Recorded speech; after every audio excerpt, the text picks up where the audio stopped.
ユーロビートっていうものが自分の根底にあって、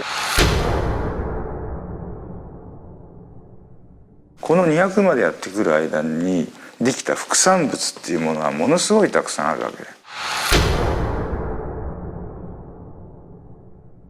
だからやめない。たとえ売り上げが1枚になっても。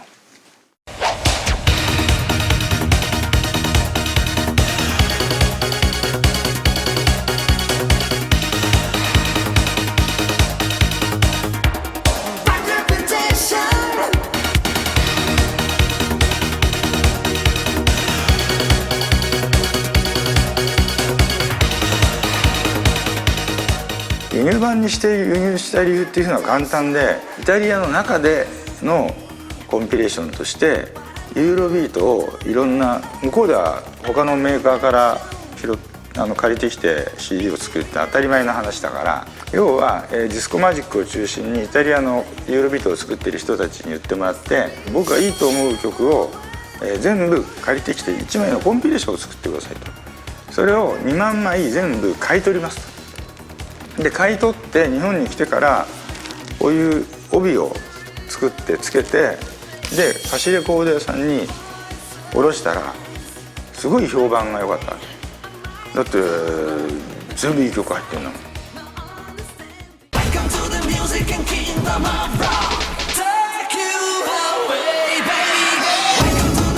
1か2か3ぐらい作ってるぐらいの時にちょうどタイムレコードからデイブ・ロジャースが独立しますと。で A-Beat-C というレーベルを作ります。この A-Beat-C というレーベルを日本独占で ABEX にやってくれませんかっていう話が来て、どうしようかって、それってレコード会社がやることだよねと。俺たちはその時レコード会社じゃなくてただの問屋だから、レコード会社までやったら大体潰れちゃうかもしれないよね、失敗したらみたいな、そういうものすごい悩みがあるわけで、ここが ABEX の一つのそのターニングポイントになるんだけど、で若いからやりたいと。でも全員反対の中でスーパーユーロビートを中心にして、他のものも出したけど、じゃあレコード会社を立ち上げようっていうことになる。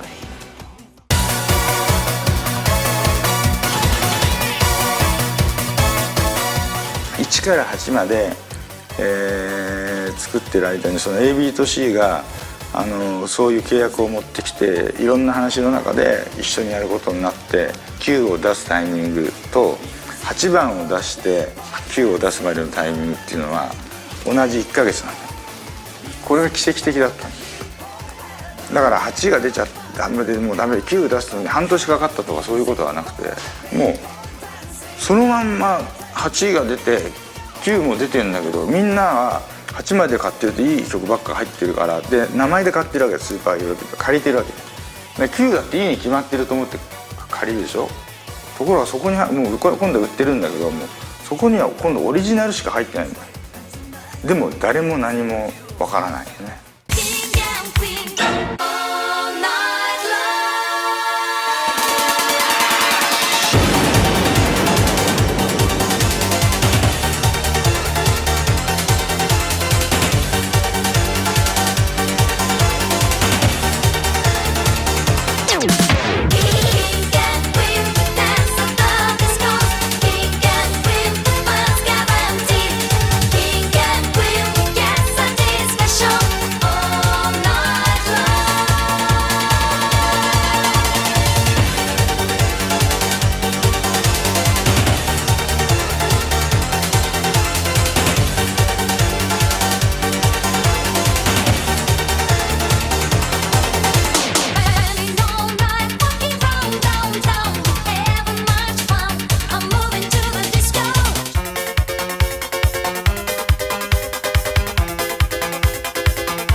もうその時からすでにユーロビートっていうものは日本に向けて作っていたのね。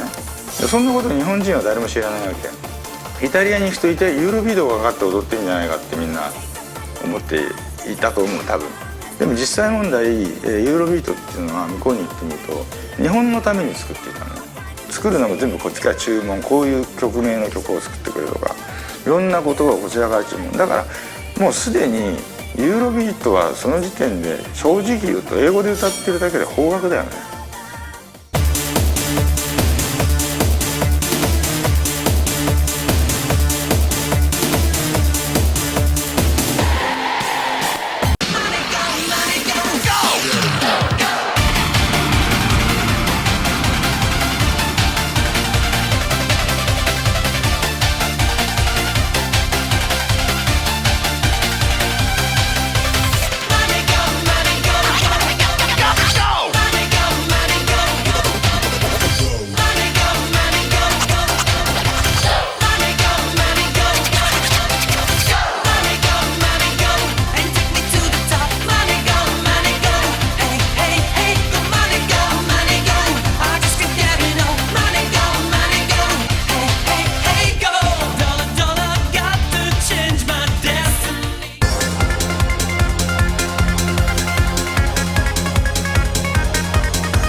やめないっていうのがも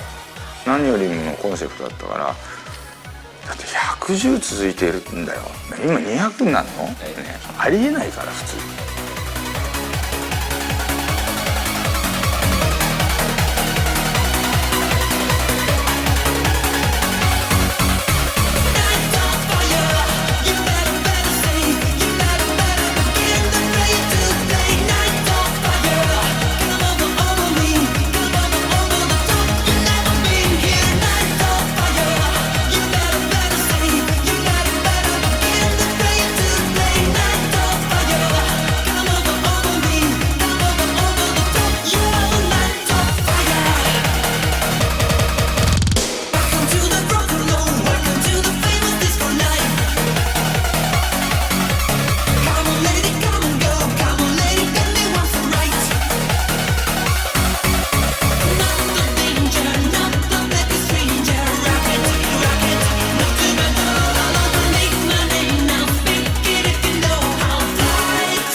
トっていうものが自分の根底にあって、